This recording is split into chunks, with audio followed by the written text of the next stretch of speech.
인공지능, AI가 과연 우리 지구의 미래를 구할까요? 아니면 오히려 파괴할까요?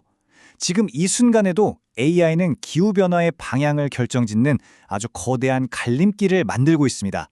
그 놀라우면서도 정말 중요한 연결고리, 지금부터 한번 파헤쳐보겠습니다. 자, 한번 상상해 보세요. 하늘을 쌩쌩 나는 자율비행 드론, 그리고 저 멀리 바다 한가운데에 서 있는 거대한 풍력 발전기. 이 둘 대체 무슨 상관이 있을까요? 전혀 없어 보이죠? 그런데요, 놀랍게도 바로 이 둘을 연결하는 기술 속에 기후위기의 해법, 그리고 우리 경제의 미래까지 달려 있습니다. 그 답을 찾으려면 먼저 우리가 꼭 알아야 할 중요한 개념이 하나 있어요. 네, 바로 쌍둥이 전환, 영어로는 트윈 트랜지션이라고 하는데요. 이름 참 재밌죠? 말 그대로 두 개의 큰 변화가 쌍둥이처럼 딱 붙어서 같이 일어난다는 거예요. 하나는 AI 같은 디지털 기술의 발전, 즉 디지털 전환이고요. 다른 하나는 재생에너지 같은 친환경으로의 변화, 바로 녹색 전환이죠. 이 둘이 만나서 서로를 막 밀어주고 끌어주면서 엄청난 시너지를 만들어내는 겁니다. 이건 그냥 1 더하기 1이 2가 되는 게 아니에요. 자, 그럼 이걸 가지고 아까 그 드론이랑 풍력 발전기 이야기로 다시 돌아가 볼게요. 이게 바로 그 쌍둥이 전환이 현실에서 어떻게 작동하는지를 보여주는 아주 좋은 예거든요. 생각해보세요. 예전에는 어땠을까요? 사람들이 헬리콥터 타고 저 위험한 바다 한가운데까지 가서 일일이 터빈을 점검해야 했잖아요. 근데 지금은 완전히 달라졌어요. 1단계, AI 드론이 알아서 수십 킬로미터를 날아가고요. 2단계, 정밀 카메라로 터빈 날개에 난 작은 흠집까지 싹 스캔해서 실시간으로 데이터를 보내줘요. 그럼 3단계, 기술자들은 사무실에서 그걸 보고 아, 여기구나 하고 정확히 필요한 장비만 딱 챙겨서 출동하는 거죠. 시간, 비용, 위험 모든 게 확 줄어드는 겁니다. 대단하죠? 근데 말이죠. 이런 쌍둥이 전환이 왜 그냥 있으면 좋은 것이 아니라 이제는 반드시 해야만 하는 필수가 됐을까요? 그 답을 찾으려면 우리가 지난 200년간 벌여온 아주 거대한 탄소 파티를 들여다봐야 합니다. 인류 경제사를 쭉 펼쳐놓고 보면 진짜 신기한 게 있어요. 수천 년 동안 거의 제자리 걸음이던 인류의 성장이 불과 지난 200년 사이에 말 그대로 폭발해버립니다. 대체 뭘 했길래요? 그 폭발적인 성장을 가능하게 한 엔진, 그게 바로 에너지였습니다. 석탄으로 시작해서 석유, 그리고 천연가스까지. 네, 맞아요. 바로 화석 연료가 지난 200년간 인류 문명을 이끌어온 심장이었던 거죠. 그러니까 지난 200년간은 아주 간단한 공식이 있었던 거예요. 경제 성장을 하고 싶다? 그럼 화석 연료를 더 많이 태워라. 그럼 이산화탄소 배출은 당연히 늘어난다. 이 세 가지가 마치 한 몸처럼 딱 붙어서 움직였죠.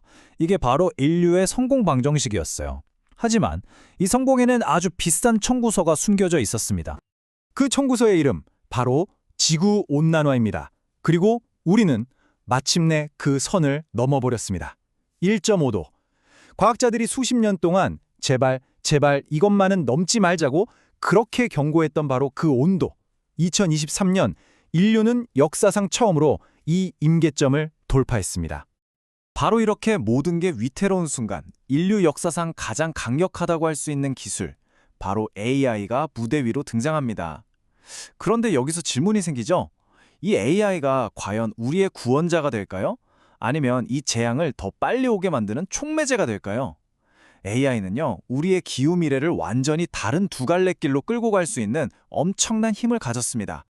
이게 바로 AI가 가진 두 얼굴, 정말 놀라운 이중성이에요. 한쪽 얼굴은요, 전기를 어마어마하게 먹어치우는 전기 먹는 하마입니다. AI를 돌리려면 데이터 센터가 필요한데 여기서 나오는 열이랑 전력 소비가 엄청나거든요. 이게 오히려 기후위기를 더 심하게 만들 수 있다는 거죠. 하지만 다른 쪽 얼굴은 어떨까요?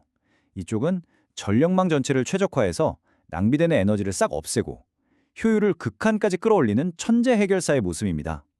말 그대로 독이 될 수도 있고 약이 될 수도 있는 거죠. 과연 우리는 AI의 어떤 얼굴을 마주하게 될까요? 다행히도 최근 들어서는 좀 희망적인 신호들이 보이기 시작했어요.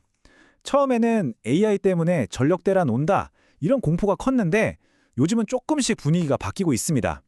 기업들도 이제 무작정 데이터 센터를 짓기보다는 어떻게 하면 더 효율적으로 돌릴까, 이걸 고민하기 시작했고요.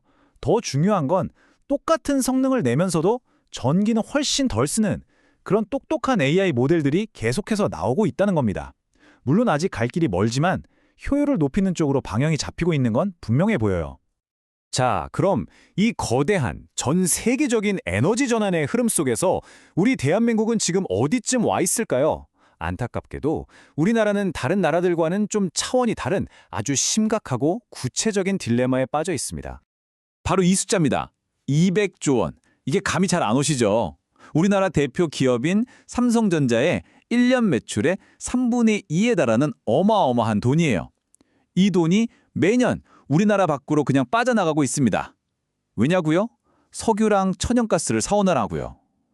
이게 그냥 돈이 아깝다 이런 차원의 문제가 아닙니다. 우리 경제의 목줄이 해외 에너지 시장에 단단히 묶여 있다는 뜻이니까요. 근데 여기서 많은 분들이 오해하시는 게 있어요. 한국은 탄소 배출 세계 9위니까 지구를 위해서라도 배출을 줄여야 한다. 이런 주장이요. 물론 틀린 말은 아니지만 이 데이터를 한번 자세히 보시죠. 전 세계 배출량에서 한국이 차지하는 비중 고작 1.6%입니다.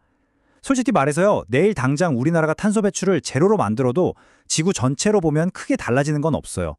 그렇다면 우리가 저 200조 원짜리 문제를 해결하기 위해 기를 쓰고 에너지 전환을 해야 하는 진짜 이유, 훨씬 더 절박한 이유는 대체 뭘까요? 정답은 바로 여기에 있습니다. 이 그래프를 보면 정말 충격적이죠? 다른 선진국들이 재생에너지 비율을 높이려고 저렇게 달려가는 동안 우리는 거의 제자리에 멈춰서 있었던 겁니다. OECD 평균에도 한참 못 미치고요. 우리랑 출발선이 비슷했던 영국 같은 나라는 이미 우리보다 5배나 앞서 나가고 있어요. 이게 뭘 의미할까요? 네, 바로 에너지 독립이라는 새로운 경제전쟁에서 우리가 완전히 뒤처지고 있다는 아주 위험한 신호입니다. 핵심은 바로 이것입니다. 이제는 지구를 구하자 같은 환경적인 구호가 아니에요. 우리 경제를 살리자는 절규에 가깝습니다.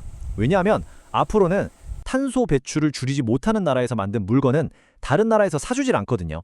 관세를 매기거나 아예 수입을 막아버릴 겁니다. 이건 더 이상 먼 미래 환경 문제가 아니라 당장 내 일자리, 우리 가족의 생계가 걸린 경제 생존의 문제라는 거죠. 결국 모든 이야기는 하나의 질문으로 돌아옵니다. 우리는 과연 어떤 미래를 선택할 것인가?